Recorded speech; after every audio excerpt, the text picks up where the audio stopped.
And one of the lovely things that Maria Walker said to describe Robert's book is that it's like having your brand new EAL best friend.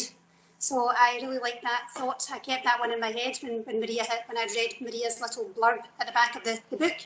And I would say that I really do agree with this description, as from having read the book myself, I feel that it really does give us a lot of areas in which we can really develop our professional discussion, and it addresses so many of the dilemmas and the challenges that we face as EAL professionals day in and day out in our schools.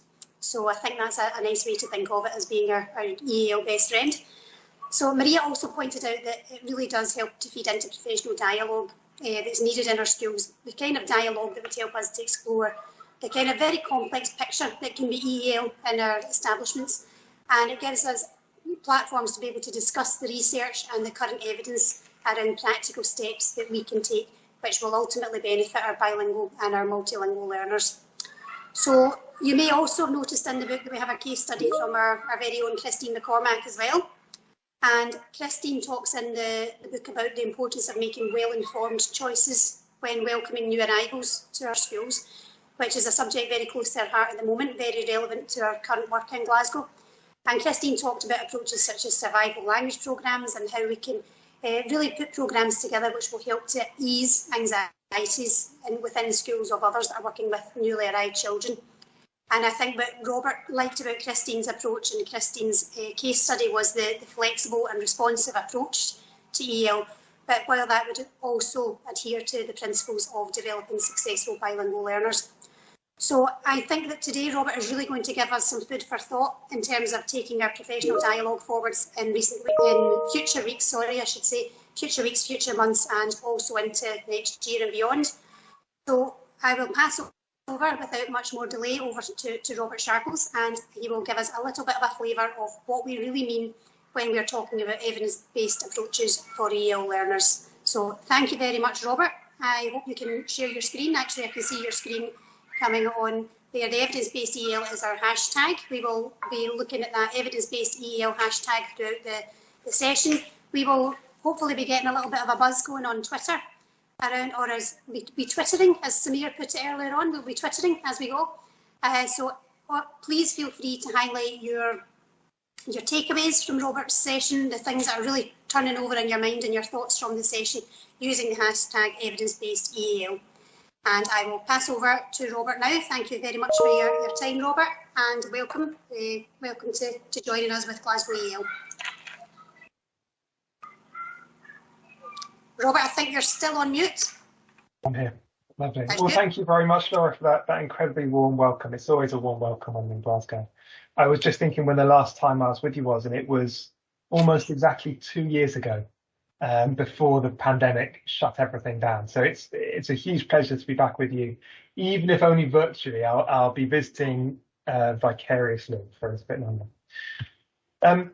Okay, so evidence-based EAL. Thank you for everything people have put in the chat so far. I've got 3 screens up and running here, and I think between them I might manage to capture some of what people are saying. But certainly in the chat, do keep putting things in, and I've got the Menti that I'll be referring to all the way through. I want to talk to you today about evidence-based EAL, and what Laura and the team asked me to do was give the top-level overview, key principles, and also show how they work in every conceivable circumstance, at all ages, at all stages in the EAL, now, in the past, and forevermore, amen. Which I thought easy, totally easy. Yeah, 45 minutes, great, gotcha. So what I'm going to try and do is set out a few key principles. Before I do, in a moment, I'm going to ask you what you mean by evidence-based EAL. So it's time perhaps to start formulating a few of those thoughts. You've got half a minute or so. And then I'm going to talk about what I think some of those principles are. Now, Laura very kindly plugged the book, and I talk about a wider range in the book, and there's more that I couldn't include. I picked 4 that I think are particularly salient to the Glasgow context. So I'll talk about those principles, but I'll also talk about why principles are important. And in short, it's that day-to-day activities are great, and school-based data is great and important. But what guides us when we meet something new? What guides us when we meet a colleague who comes up with an objection that we actually aren't quite sure how to counter. What happens when we're asked a question that we haven't yet thought about? The principles that are underpinned by good, robust evidence are what I think guides us in new situations. So that's why I'm going to dwell on them slightly. I've got two examples I'm going to take up. They are both taken from relatively high proficiency level and upper secondary.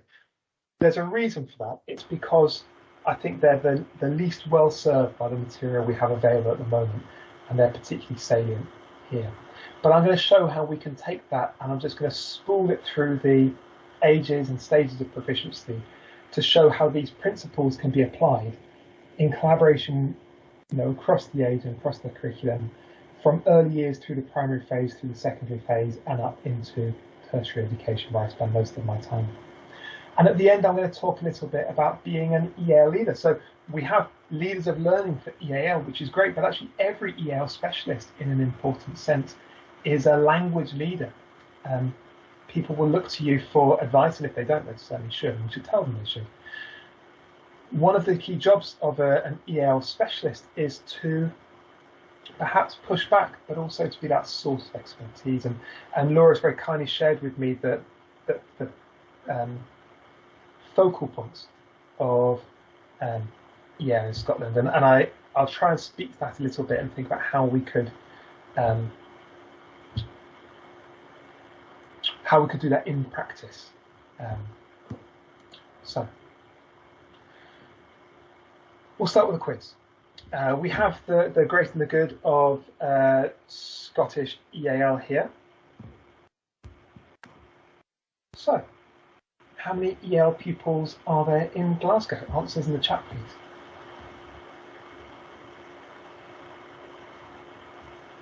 And also in Scotland. And what percentage of pupils are EAL?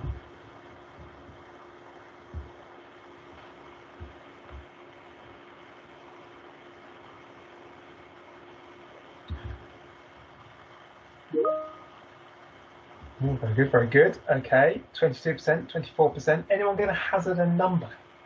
Like an absolute number of pupils?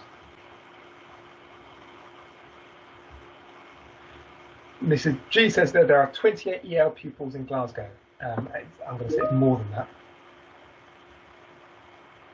5,000 account. Okay, so this is Education Scotland's data from 2020, so the last complete school year. There are 16,000 and some EAL pupils in Scotland, compared with just under 60,000 in Glasgow, compared with 60,000 in Scotland as a whole. Just over 23% of all Glasgow pupils, or just over 8% of all Scottish pupils. So what happens in Glasgow, I don't need to tell you, is hugely significant for what happens in Scotland as a whole, and across the UK and beyond. Just over 25%, 27.99 as it happens. Just over 25% of all Scotland's EAL pupils are in Glasgow City. So we can see what's happening here, and what you're doing really is driving EAL across the nation. And we see the way it breaks down as well. So we see the pattern of proficiency stages being very, very similar in Scotland as a whole and in Glasgow, but with fewer fluent pupils. And I think that's quite significant and reflects Glasgow's history as a place of arrival. So we've got more pupils at the early acquisition and developing competence stages, but actually, a very good number at the competent level and beyond. So what this tells us in this context of high diversity is there's really nothing that we can take for granted here. We need to work across all stages, all ages, in a really robust way. So how do we do that? And this is where I pass it back to you, and I wonder if you could pop in the chat. What is evidence-based EAL to you? I'll just pause a moment while people put that in.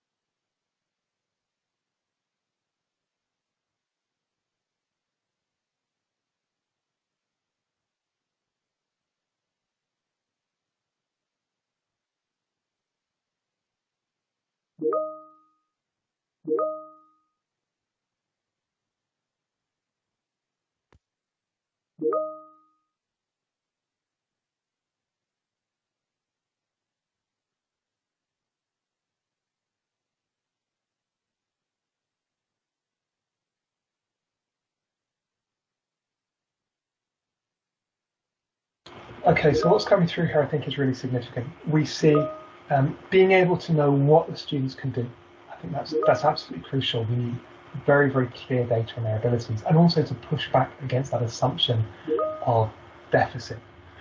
To be able to guide practice based on evidence, to be able to target our work based on evidence, planning future learning, differentiating between groups of pupils, but also using it for self-reflection as well. Okay. Now, there's an interesting one here that Ella V has come with. What teachers have found that works that's reflected by research, and that's a really interesting contrasting perspective. This challenge of moving between experience and evidence is a difficult one, and it's often quite contentious.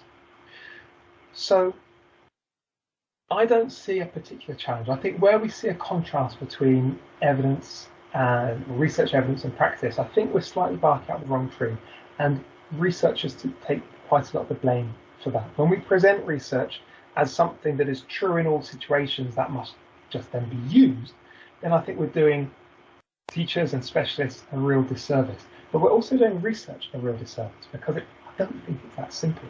And I'll talk about why. So this is from How Good Is Our School, the fourth version published in 2015. And it's helpful because we can see at the bottom here that external research and intelligence feeds into knowledge about what works.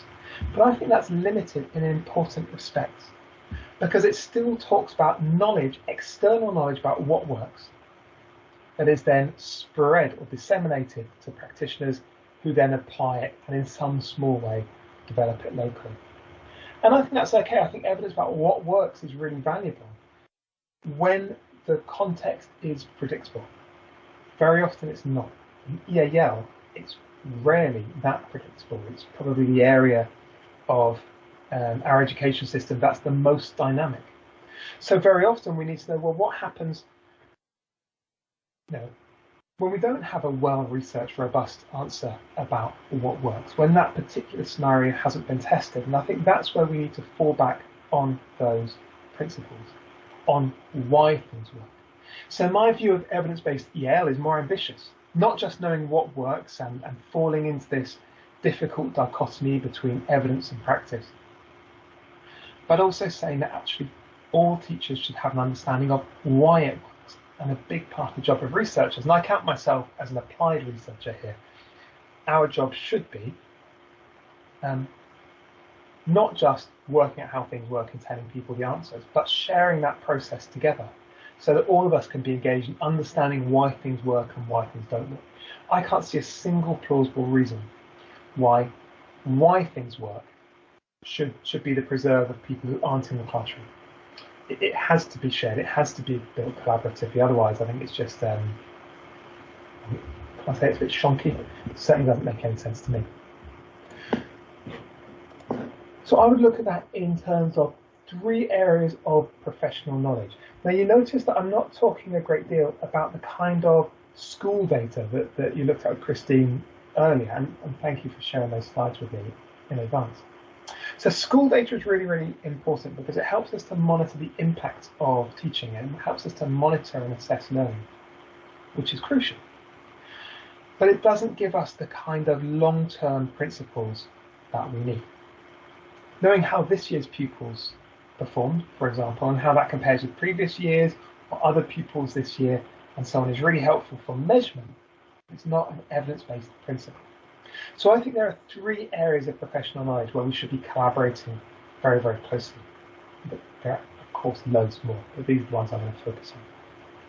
First of all, we need to know how pupils acquire additional languages. So that's not really context specific, because it's really about how the brain acquires language and how that works in different contexts and for different people. But basically, it's as close to universal as we're going to get. Now, it's worth noting that most of the research about language acquisition is conducted on the basis of first language acquisition. And even when we're looking at how people acquire second languages, we're still using a set of theoretical and practical tools based around first language acquisition. So there's some newer theory coming out that is really helpful here, but we need to focus specifically on how pupils acquire additional languages. We need to know how language works across the curriculum, and my position on that is really simply that every teacher needs to know how language works in their subject area. Of course, that's different slightly for primary and secondary and early years, where you might teach across the curriculum or focus on a particular area, but you need to know how language works in the subjects you're teaching. But EAL specialists need to know how language works across the curriculum. And there's actually quite a good body of evidence there. Now, that doesn't, that's not universal. Actually, that's highly cultural as well. But there's enough research now that I think we've got a really good set of pictures that build up into a body of knowledge we can use in the classroom very effectively. So how languages are acquired, how language works across the curriculum, and then this crucial bit, how we can build and sustain the conditions for EAL learners to thrive.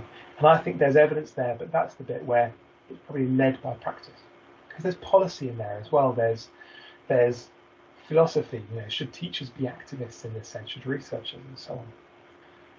So those are the three areas of professional knowledge that I think are pretty crucial. And I'm just going to start with, looking into those a bit further. And I'm going to talk a little bit about what my assumptions are. So 3 things that I assume. And if anyone wants to come in as I'm talking, it's really weird that I can't even see you. I can just see my own screen, really. But I have got the chat box in front of me, so do comment or jump in anytime. So 3 assumptions for me. Now, these are sometimes controversial, sometimes not. I'm not sure. The first one is that the primary place of learning is the mainstream classroom. Now, that's a real challenge to a lot of what we do in EAL. In the mainstream classroom, whatever phase that is, whatever subject and so on, you have a few key things. Number 1, you have the specialist teacher that you don't necessarily have in withdrawal, except in the unusual circumstances of dual certified teachers or really well embedded team teaching. But for obvious reasons, that's less common. So you're going to get that authentic subject talk in the classroom, but you're also going to get the peer interaction, which is absolutely crucial. Peer interaction with a really wide range of partners. And you're absolutely right that a lot of social language is learned in the playground. That's something else that we can feed into these principles and assumptions. When we talk about survival English, I think Christine's case study here was really sophisticated in that respect. A lot of the time, we teach a kind of a vague general English in the classroom, and then we let them out into the playground where they have all that social interaction and where they really learn the social language, and then we sort of claim credit for it. Oh, look how well they've done, but it's not really because of us. What I'm talking about here is peer interaction around learning, which is different and which only happens to a great extent in the classroom.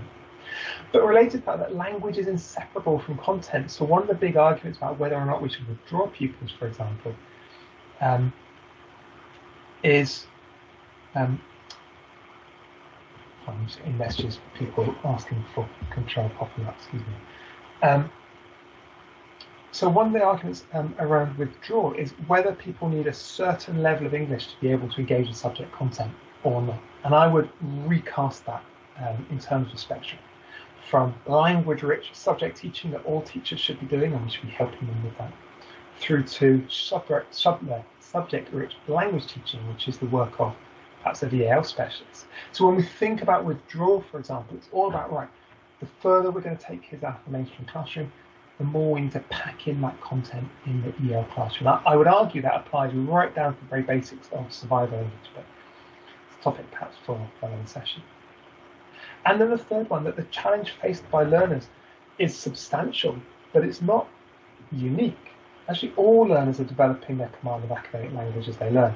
And this is a really important plank, I think, to positioning EAL teaching as well as EAL learners really, really positively. I quite often get told, particularly by school leaders, I don't know why, I quite often get told that good teaching is good for everyone. So EAL students will benefit from good teaching. And to an extent, yeah, I mean, you benefit from anything good. Of course you do. It's not enough. It's not sufficient. Good teaching isn't good enough for everybody. Good teaching is good for the kids. It's targeted that, and we have those children in mind, whether we recognise it explicitly or not. But good EAL teaching really makes language transparent and explicit. It doesn't take a lot of that for granted. So the opposite is true. Good EAL teaching really is good for everybody. Generally, good teaching isn't always good for EAL students. So these three principles, they do a number of things. I think they also push at the boundaries of where EAL sits currently, but it's a very ambitious set of assumptions. It says that language should be at the heart of the curriculum, that EAL specialists should be at the heart of the curriculum, and that the work that we're doing with EAL learners, actually a lot of that should be about helping our colleagues to feel confident with it, because it will benefit all their students. So a few assumptions that I start with, and I want to try and apply that now to 3.5 really strongly evidenced principles. So these are the top level messages that we've talked about. In the book, I also talk about the importance of input, for example, how we make sure our classrooms are language rich, about learner trajectories, about how we can get pupils to interact with each other, about the importance of oracy to support literacy and so on. And months and years on this program that you're launching to develop that. So this is just 4, I think, really important top level principles.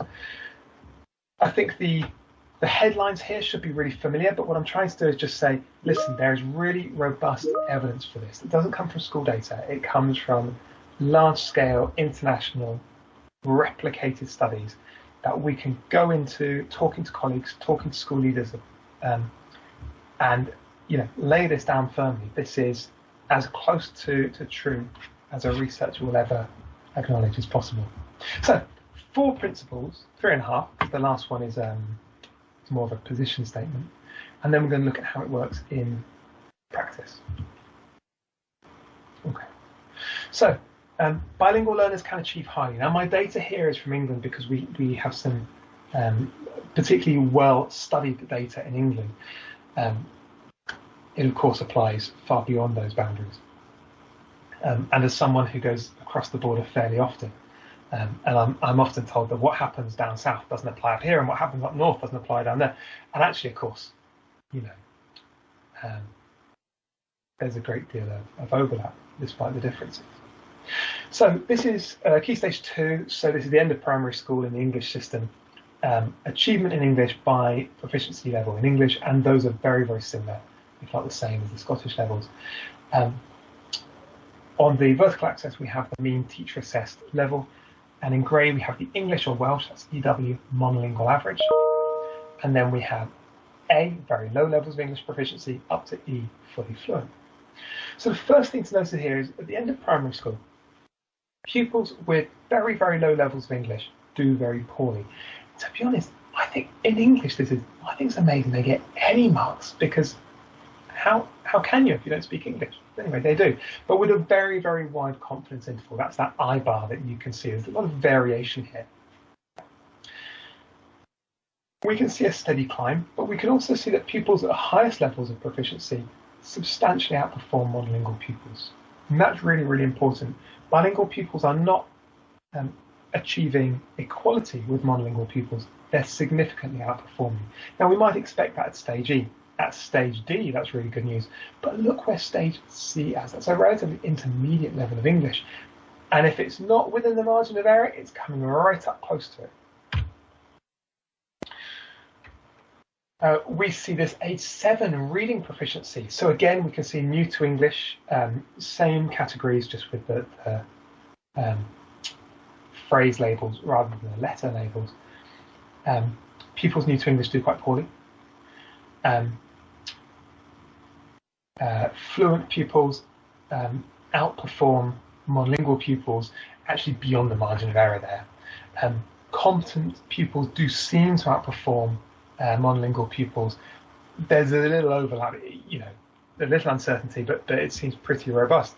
What's really interesting, again, is that developing competence, again at intermediate level, it's very, very close, and it's potentially, within that margin of error. So we see that even at intermediate levels of English, we can have very, very high expectations. And my last of these, this is taken from Lambeth in London, because they've been collecting this data for 20 years. The head of school data there, Fils Denis, has been an absolute stalwart. If you've not seen his work, you should definitely look it up. Because despite whatever changing governments have said, he has worked away at securing this data to advocate for EAL pupils for decades now. And again, so here we have in the old style GCSE system, this is a couple of years old, just before the change, age 16, we see that stage E, stage D, seriously outperforming monolingual children, stage C, developing competence, right, coming up close to it. So different ages, different areas of the curriculum, different subjects, including this last one, which goes across a range of subjects. And we see a really robust finding that bilingual pupils not only achieve highly, but out-achieve monolingual pupils. So that's, I think, our first thing that evidence can say to us, is that there can be no doubt that the work that EAL teachers do is important, but also there should be no doubt that pupils belong in the classroom and that they can achieve extremely highly when they're there. What else can evidence tell us? Well, now we're moving into some of the more theoretical evidence, so not just analysing what pupils do in school, but actually thinking about how language is acquired, one of those first points I mentioned. I'll quote Jim Cummins here. Who wouldn't want to quote Jim? So academic language proficiency transfers across languages, such that students who have developed literacy in their first language will tend to make stronger progress in acquiring literacy in their second language. Now, this is really, really important, and depends on a number of things, including his model of the common underlying proficiency. Now, this is one of a series of theoretical framings that he made really in the 1980s, particularly, that people have been exploring and trying to pull apart and reinforce things. But fundamentally, what it's telling us is that pupils with age-appropriate schooling can access the knowledge learned in their first language through their second language. Now, that's really important. It's a technical finding about how the brain stores things, but it has a really important practical implication. And I think of it as the mixing deck metaphor. Let's say we have a Polish pupil who has age-appropriate schooling arriving in our classroom. It says to us logically that we should be using Polish with them as their English develops. They can continue accessing that curriculum knowledge and those curriculum concepts they've already learned as they develop their English. And over time, we fade down L1 and we can fade in English. That's got the secondary bonus, of course, of maintaining both languages, which is really important. So that absolutely fundamental principle that knowledge can be accessed through different languages completely undermines this idea that EAL pupils have to be held out of the classroom. There's this dependency culture on the EAL specialists. They can't come in my classroom until they've learnt their English. Well, the evidence here is really strong, that actually they should be in the classroom because they can continue developing their subject knowledge. What they need help with is the language, and every teacher can be involved in that. The other implication of that, of course, is that we could consider teaching bilingually, that we should encourage the use of other languages in a purposeful way in the classroom. A concrete example of that, and we'll come to more later, is to think about where English needs to be used in the classroom and in the curriculum and where it doesn't. So one thing we might say, for example, if students are producing a piece of work, let's say a short written piece that they're going to present to the class at the end of the hour, group work could be in any language. initial presentation of ideas, so maybe students brainstorm and they present their ideas. It could be in English but supported by other languages if they want to switch between them. They might go back and then start writing up their ideas in English, perhaps with a partner, but continue talking about it in another language. And then their final piece of work they produce should be in high quality academic English. But we can see again that idea of a mixing deck, if you like, or a combination of using those different languages purposefully, because we know we continue to target learning if we do that. Okay, another really important principle then, this idea that we have to start languages earlier. Now, I'm a huge fan of the 1+2 languages policy. I think it's absolutely terrific. But we can engage with it from an evidence-based perspective. This idea that we have to start learning languages early actually isn't very helpful for a lot of EAL pupils, because they often arrive quite close to the end of the phase. So pupils who arrive in secondary, for example, if we take this principle that language learning has to start early, then what do we do with these African kids who are going to be arriving any minute now, if they haven't already? What do we do with kids who arrive close to the end of a phase and have missed a chunk of what their peers have done? Doesn't it say that they'll never be able to achieve highly? Well, we know that's not the case. Actually, you don't have to start a language early to learn it.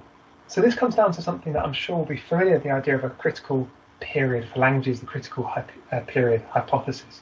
Munoz and Singleton, 10 years ago now, but in a very, very influential, perhaps even definitive review of the literature, argued that there are two possible interpretations. Either there is a window of opportunity, a critical period, ending at some point during or at the end of childhood, after which language acquisition becomes qualitatively different, more arduous and less successful, or that age-related changes in general affect the capacity to acquire language, but it's not, a specific critical period, and that would be to do with the way the brain matures generally, not necessarily to do with language, but also bringing in other abilities such as our increased capacity for abstract reasoning that develops. So if we don't see a hard and fast cutoff, then we perhaps don't need to worry too much about when pupils arrive, when they start learning English, and we don't need to worry too much about whether they can be successful, and we think then about what we can do to make them more successful and to support them. Well, I have good news for you. So this is quite an old paper. It's from 1999 by Jim Fleege and colleagues. There's been a lot of confirmatory research since, but I use this one because I think the diagram is so helpful. Jim Fleege and others looked at the grammatical, that's morphosyntactic, performance, and the performance in spoken English as judged by a panel of native speakers, which is a problematic methodology, but we'll set that aside for now. Of 200 and some first language Korean people and a couple of dozen first language English, that is native English speaking Americans. So we see the age of arrival and what level of proficiency they eventually reach. And this is looking at their grammar score. So we can see that all the white dots there on the upper left-hand side, that's the American-born monolingual English speakers, representing, if you like, that they were born, that they arrived at age 0 in the US. And then we see all the other dots for when people arrived in the US compared with their score on the grammar test. So if there were a hard and fast cutoff, a limited window of opportunity for acquiring language, or a second language, I remember I said we've got to really focus on acquiring additional languages, we would see a very sharp step shape in that graph, and we don't. What we see is a gradual decline, somewhere between the ages of say 5 and 20 years after which it begins to level off slightly. So we do see a decline in people's ability to acquire language through the primary and secondary phase, acquire additional languages. But there's something else that's really important here, and that's that spread on the vertical axis. What we can see here is that some people will arrive in their very late teens or early 20s and have an ability to acquire grammar the same as children who arrived here at the age of 1, 2, 3, 4. We'll see children who arrive in early childhood, age 6 or 7, who do less well than those who arrived in their early 20s. So the key message here for the classroom is that there is enormous interpersonal variation. At a classroom level, you cannot predict whether a pupil is going to be able to do well or not. So all we can do is to focus on creating a context where they have the best shot at doing well. Because this idea of a critical period works at a large scale and does seem to be true, but isn't predictive at an individual level. I think that's really, really important. Other evidence can go further than this and tells us that what makes it really effective is the exposure they have to English. So rich immersion in the language is really, really effective. The earlier you start doesn't make a huge difference. And the analogy I use for this one is watering a plant. So if you drip, drip, drip water over a period of time on a sunny day, that water will evaporate before it hits the roots. And that's our early start, but infrequent foreign language lessons in the curriculum. For EAL pupils coming into an English-speaking environment, we use our knowledge of the evidence and the key principles to look for ways to maximize their exposure to language, to use their other languages to support that acquisition, and to make that learning meaningful as doing things, so nothing decontextualized. And we'll look at how that works in practice later on. So our final principle is that you can teach multilingual even if you're monolingual. Now, I think I'll be preaching to the choir here, but it's a very common pushback. I can't teach another language because I don't speak those other languages. Well, you know, that just doesn't fly in Glasgow, does it? Maybe if you've got one Lithuanian child in your school, you think, well, I have to teach them through English. But in a highly diverse classroom in Glasgow, I mean, it's just not an option. So, how do we approach it? Well, I'd start with David Crystal, because I have a real soft spot for David Crystal. But something he wrote, you know, in the 80s that's still really, really resonant, I think. It's this idea that brought up within a monolingual Western society, we think that monolingualism that forms a routine part of our existence is the normal way of life for all but a few special people. That is wrong. Multilingualism is the natural way of life for hundreds of millions of people all over the world. In fact, on a global scale, our corner of monolingual-ish Western Europe and our cities, our communities, our countries are not monolingual. But this perception that they are is really a bit of a, globally speaking, it's an aberration. It's just very, very unusual to have state-level monolingualism compared with other countries around the world. But that's hard. So I'm going to have a very quick little video here. Could you tell me in the chat if you can hear this or not?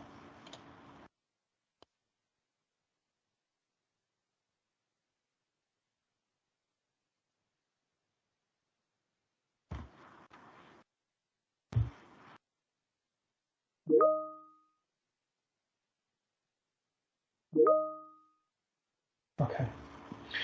Well, I will. Okay. Well, I thought it might be. We got real trouble with Teams integration. I think inside and outside of organisations. So, okay. I noted the transcripts just in case. So she says, initially I was uncomfortable using or having Spanish spoken a lot in my classroom. So she's. Can I reshare the sound? Okay, Ben. If you enable sound. Gotcha. And lastly, they've learned to let go a little and to become co-learners alongside their students. Jen speaks Spanish. Liz, not so much. But as an advocate for her bilingual students, Liz is willing to try. It's hard to explain. Maybe Kazayana help, and then you add on to what she says, and let's both learn Spanish together.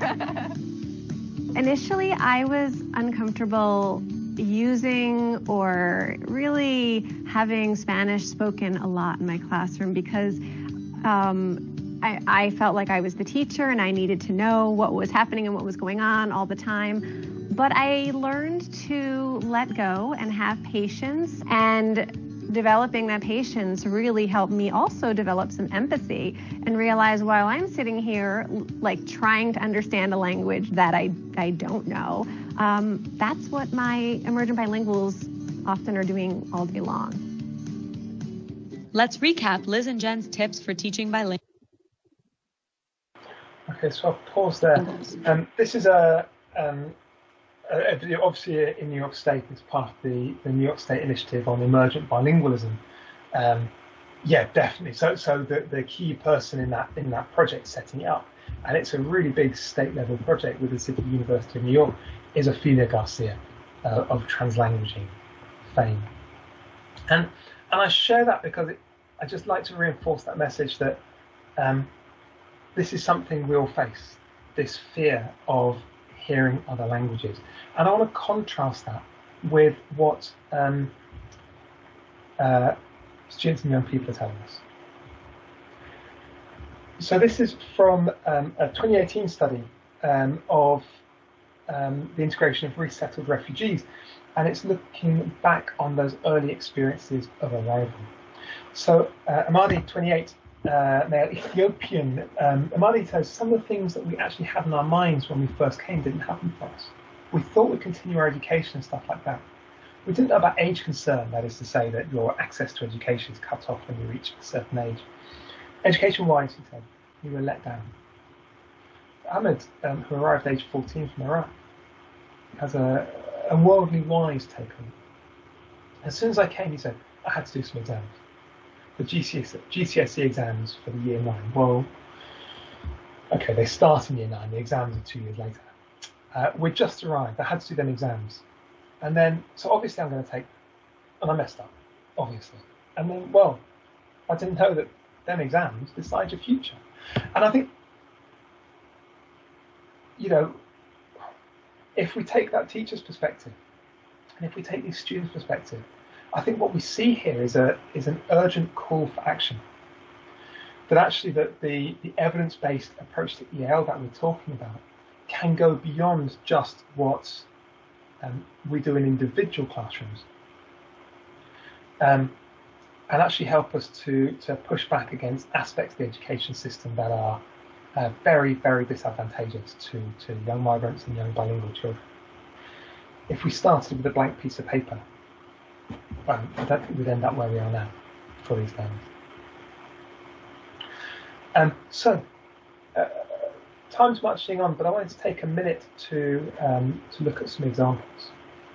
So this is Manny Vasquez's case study from the book. Now he's teaching upper secondary English literature, and he uses this poem by Simon Armitage, Mother at Any Distance, which is a set text for some examples. And it's about the relationship between a mother and a son, and she's helping him, you know, move into his own home. And he focuses in on this last stanza, I spacewalk through the empty bedroom. So his mum is helping him measure out for furniture and you know, curtains and so on. The acres of the walls, the prairies of the floor, he says. You at the zero end, me with a spool of tape, recording length, reporting meters, centimetres back to base, then leaving up the stairs. The line still feeding out, unreeling years between us, anchor. I spacewalk through the empty bedrooms, climb the ladder to the loft, to breaking point, where something has to give. 2 floors below, your fingertips still pinch like the last 1/100th of an inch. I reach towards a hatch that opens on the endless sky. To fly, to fall, or fly. So it's a pretty standard poem to be giving students in the English literature classroom, and many like it. But it's complex.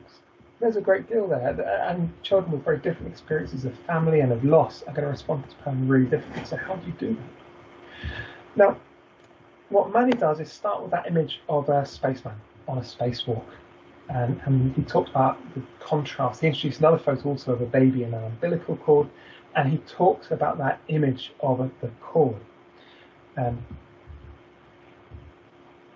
And he asks, which line matches this image? So in terms of differentiation, it provides great scope for discussions around tethers, umbilical cords, and how far one can reach, about what-if scenarios, and so on. I'm reading his words here. The image would be a good example of the need to use visuals to help learners make meaning. Indeed, when teaching this poem to a very able top set, the image allowed an exploration of the words empty bedrooms, making the point that the poets crafts every single word. Similarly, the deliberate use of the adjective empty suggests the son now has to start filling up his own life, and both of those were enough to help very able students make meaning. But when working in contexts where we know EAL students are going to struggle, particularly with their written outcomes, powerful visuals are not enough. For such students, the key will be to provide them with choices where they have to verbalise ideas around the images. So then he added the second image around the baby. Both of those images were given at the same time with these statements. So students then asked to compare the images to work out which statement applies to which image, to match it to bits of the text. And what was absolutely crucial all the way through was that the children were talking about meanings, talking about families, talking about connections, not really focusing on their written work. So we often hear this mantra, he says, of using visuals with EAL learners, but it's only half the story. And the same applies to use of graphic organisers or key visuals or anything. They're not there for explanatory purposes, but should be used in a generative way. You're generating language with them, preferably the kind that you'd be pleased to see in their written work. And I think this is one of the ways that we take that evidence-based approach into the classroom, the very, very high evidence-based expectations of learners, the certainty that they can produce really high quality language. And all of that leads us to set aside the push for them to produce. Because that comes, I think, from an expectation that they're going to struggle, that you've just got to scaffold it, you've got to get them to produce something. Where instead, Manny takes a different route. And he pulls back and he says, look, the evidence gives me confidence that these children will achieve very highly.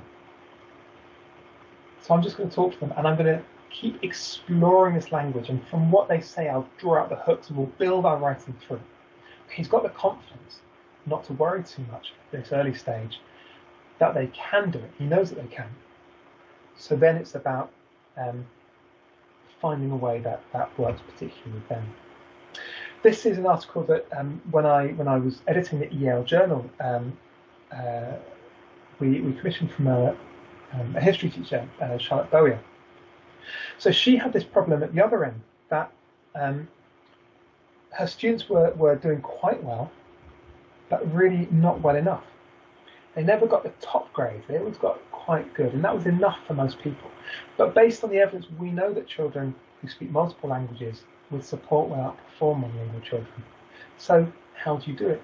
And again, what she did was to focus on meaning. So rather than break everything down and drill them with worksheets and with key vocabulary and so on, what she did for these older learners was to focus again on meaning. And say, right, I'm going to clarify the movement between noun and verbs, for example, and you'll see that in the box there. But what she did was she got them to read historians, popular historians. Simon Sebag Montefiore came up quite a lot. He seems to be very popular. But it's all about giving students exposure to really high quality text that a lot of people would, I think, shy away from.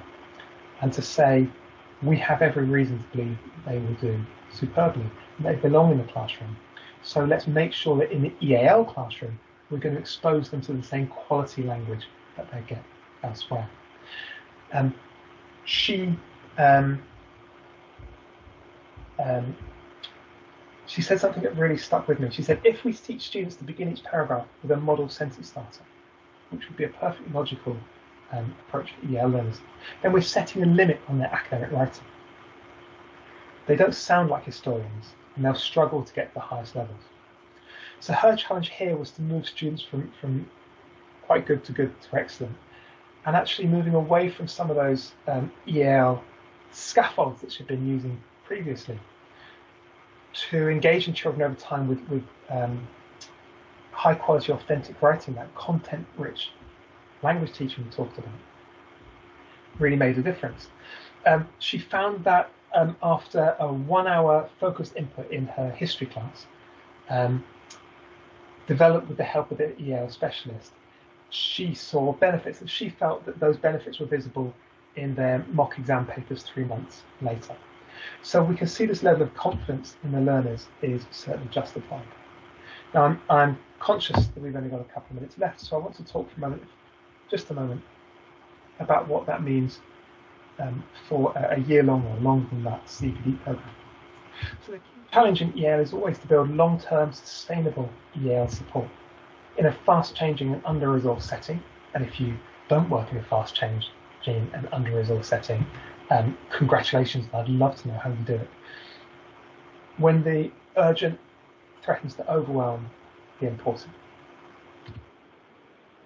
Well, this is what How Good Is Our School says, and it focuses again on using the framework to evaluate my work using evidence to support reflection. That's the first box. And I think then looking at stage partners, school leaders, ensuring a culture of ongoing self-evaluation and evaluation of evidence. But I would like to go further, and I would like to see evidence emerging from the classroom, because we saw really good evidence-based practice emerging from both of those classrooms that shape actually what researchers should be looking at. It needs to be much more of a cycle, not just of applying evidence, but of generating directions for investigation and the evidence itself. So this is my last slide, and this is, in the book I've focused the first third on how languages are acquired, because I think that's absolutely core professional knowledge that's often hidden away from people. It shouldn't be. I focused the next third on how language works across the curriculum, and the final third on developing your role as an EAL specialist, evenly divided between those who are new in post and those who are more experienced. And here is an approximate timeline, perhaps, of what that might look like. So for a new EAL person coming into a school, perhaps even new in post, your first priority has to be just to get to know your school, building that folder of policies, understanding what the expectations are and where the gaps are, thinking about what your aspirations are, because that will guide it for a long time. Putting effective assessments in place. Now, we could spend the whole day talking just about the need for a really good assessment and what it means, because the assessments that we have are okay, but they don't tell us nearly enough about the richness of children's multilingual language use, their literacies in different languages, and what they mean. So effective assessment isn't just using a robust test, but actually using it purposefully, interpreting it, disseminating that information, and checking its use. And then we can welcome in the students, and I think that is really important. If we don't do those early stages first, if we focus on creating that welcoming learning environment, we're not building the foundations that will allow them to thrive across the school. And that's a real challenge, that actually an evidence-based approach to EAL would suggest that a lot of EAL work, really good EAL work, has to be focused beyond the student, the individual student, to make sure that there is a secure learning environment where all teachers are really aware of what their needs are. And Christine's case study talks about it really well, literally going around, chasing up on people, putting things in their hands almost, to make sure that information about learners is widely shared, but also making sure that it goes more than skin deep. How many times do we see a school reception area that's not welcome in 20 languages, and then nothing more? So it's about that, it's about advocating for EAL learners and so on. And at this point, probably getting a lot more established. So in a later professional stage, where a lot of our colleagues here will be, it's about that local network. It's about connecting with people online, growing as a language leader, even if you're not an official leader of learning for EAL, and supporting others. And in the book, I talk about the difference in personal and positional leadership. That you might have a role that gives you authority, but you also might lead because people see the work you're doing and want to do it themselves. And it's a difference, I think, between being responsible for other people in a managerial sense and being responsible to them, in the sense that your success comes from when others succeed. And I think, as a language leader, which is a role that we should perhaps all aspire to, it's about developing those models of provision, about being responsible for what other people do and responsible to other people in your school and beyond, but crucially about contributing to the evidence base. I'm an applied researcher, and I get to have that name, applied research. That's the thing. What's the opposite like? You know, empirically teaching. There's not a set phrase for it, and we really need one, because the other side of that handshake has to be about knowledge emerging from schools and contributing to the evidence base as well. So, final slide of recap. Evidence-based EAL for me is not just about what works, but it's also about why, and it's this deeper understanding that's key to specialist professional learning. Initial professional learning about what works, fine, but at the level that we're talking about here, I think the why is really important. I've looked at a few evidence-based principles to help keep us focused on what's important and to give context to those research findings. And that crucially, you know, a good set of principles means that we are comfortably agile when new situations emerge. It's not just a toolkit that we've learned to apply, but also that leaders of learning, language leaders, whether it's a formal role or not, benefit from systematic career development in the context of whole school practice. And that's that timeline slide I shared. We should be able to talk really confidently. This is something that's actually coming in England around initiative teacher education, early career development. You know, let's say you're new in post as an EAL specialist. What qualifications do you need? Where will you be in 3 years' time, in 5 years' time, and so on? A nationwide and highly regarded career structure that we see in terms of leadership or subject leadership and EAL leadership. Okay, just to close out, this is more for reference later, but there are 17 real-world tasks about how to do that in your school in the book. And I just wanted to finish with these nice little plugs that people have said. To encourage people to buy it because it's a labour of love, but also just hopefully to share it, because I really do believe in this idea that we should put research at the service of practice. That's what it's for. So I'm delighted that Maria called it your EAL best friend. There's a couple of other nice things people said as well. That's it for me. Thank you so much for your time. It's really odd being on Teams because I'm just talking to my own slides, and we don't get that interaction we'd often have. But you know, thank you so much all the same. Well, Robert, thank you so much. I'm just going to make a few closing remarks for Robert and my own thoughts on having listened to Robert's session there. A very big thanks on behalf of all of us. I know that many of you may have questions that you want to put to Robert, so feel free to start typing some of those questions into the chat just now while I say a few words. In terms of the ask of you today, Robert, I know you had said it's quite an ambitious ask. We had asked you to cover quite a number of things and quite a number of angles. And I certainly think you've really done that for us today. So thank you. I think it was an ambitious ask. But really, as you were saying as well, the other link to ambitious was that you were saying it's an ambitious set of principles that you would like to promote today. And I think for us as an EAL service, I think we would like to rise to that challenge of rising to the challenge of adhering to those ambitious set of principles. So thank you for your input today. It's been really, really helpful. I loved thinking about it in terms of the key principles. I really picked up on a lot of things today when I'm thinking about the hashtag that I might be tweeting about later, hashtag evidence-based EAL. There are a number of takeaways that I have from today that I will really be turning through in my mind over the next few hours and tomorrow and then into the next few weeks as we keep trying to plan our professional learning offer. So I think one of the main takeaways is that part about not just what, but why. We do need to really reflect on that. Some really great examples of that, really, when we're looking at the visuals and the graphic organisers and how we can use those to generate language.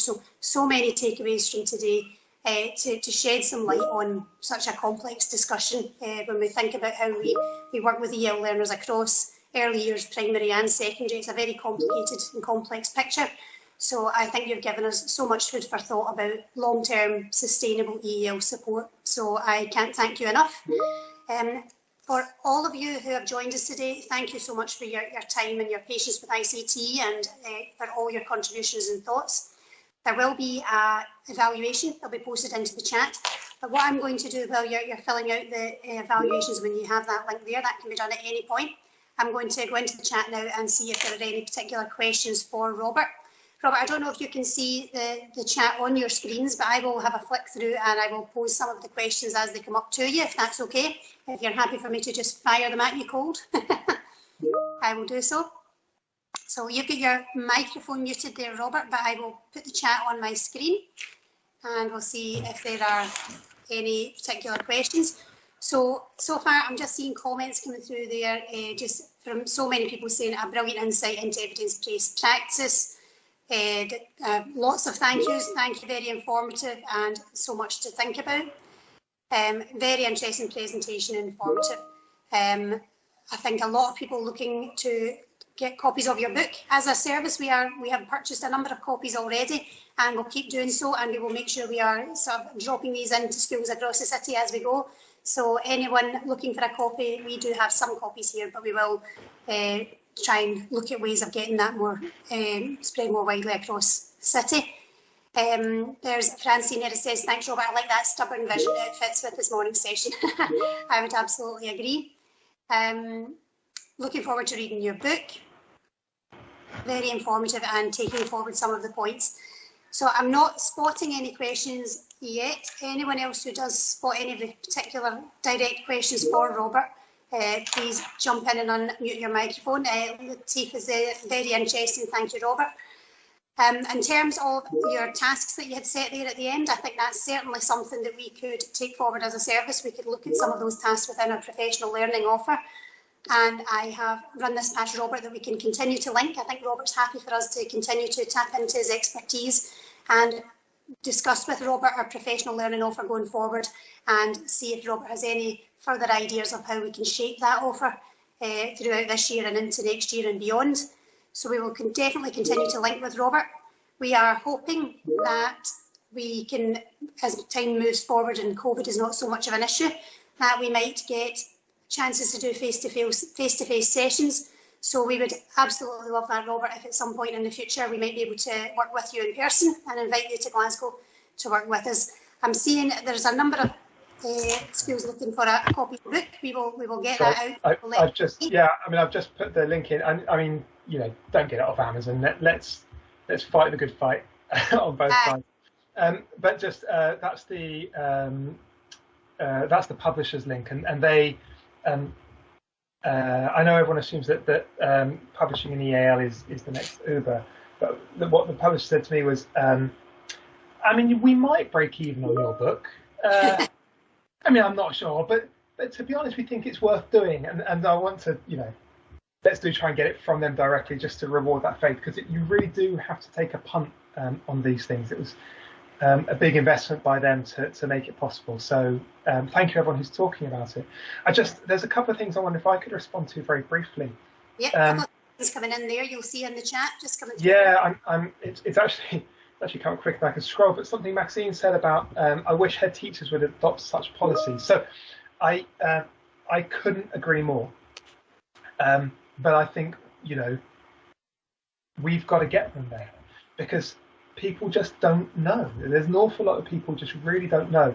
And it's quite difficult then to say, well, you should be doing it this way if we don't lead the way. And that's why we talk about being a leader, even if you're not an official leader of learning. One thing that we perhaps need to do is get a few likely looking head teachers together and work directly with them to support them. In fact, I just finished the first stage of a project focusing on refugee learners, where we're specifically developing resources for school leaders because they're really underserved here. So yes, if you have a friendly head teacher, if you are a friendly head teacher who's interested in EAL, then do get in touch directly.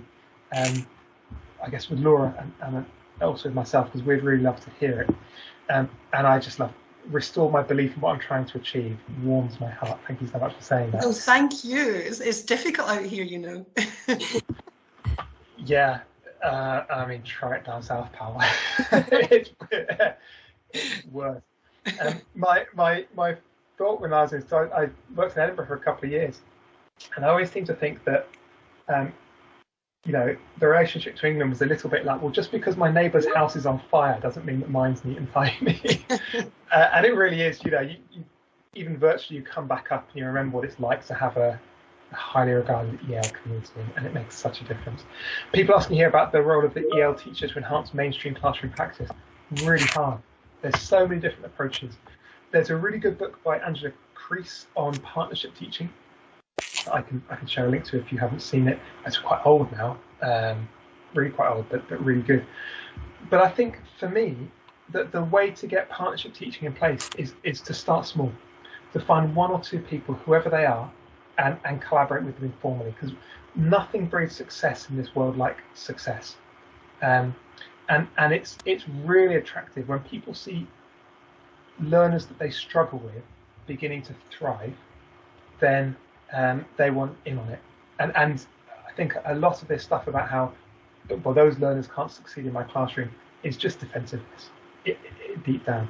I've been working for the last few years on a project with a school in London, which gets children to do original research projects. And it's brilliant. We have all comers. Most of the children there, and it's a very affluent school, so it's not a good sample of the whole demographic, but most of the children there, their teachers think that they're probably going to struggle a little bit. When Ofsted came to visit, our inspectorate, when Ofsted came to visit, they reported, and they wrote up in the report what a wonderful programme this was for gifted and talented children. And that was a couple of years ago now. We haven't stopped smiling since, because it wasn't a programme for gifted and talented children. It was a programme in which children's gifts and talents had space to thrive. And I think that, that's the model here for working with classroom teachers in partnership. You just need that crack in the door, because once people start seeing it, even hard-bitten Ofsted inspectors, once they start seeing it, it's gravitational. It draws people in. So start small and just do small, brilliant work and trust that people will come. Loads about translanguaging. Yeah, we could spend a whole day talking about translanguaging. Children have no literacy in a home language and very limited education. Yes, yeah, they do fit the model, because I think the principles really work across the board. That doesn't mean it's really hard, and perhaps needs a little tweaking. But giving up on those principles also means giving up on what underpins them, that fierce commitment to children being able to succeed, particularly. So I think it's more about how we adapt our processes to those children rather than how we have to have a different model for them. But it's really hard. Would the mainstream mindset at school be changed? Yes. Yes. There's a phrase in the book, what does I say? Evidence can be presented, arguments can be won, minds can be changed. I wrote it in a fit of rhythm, and I have to say didn't achieve that again. But I love that idea. We can present evidence, we can change people's minds, we can win the argument on these things. Does that mean it's easy to change culture? But we can press on. I'm going to just hand back to Laura, because I'm conscious that I can happily keep talking until bedtime. Thank you so much, Robert. Just a final thank you to everyone for all the effort in making today work, for Robert, for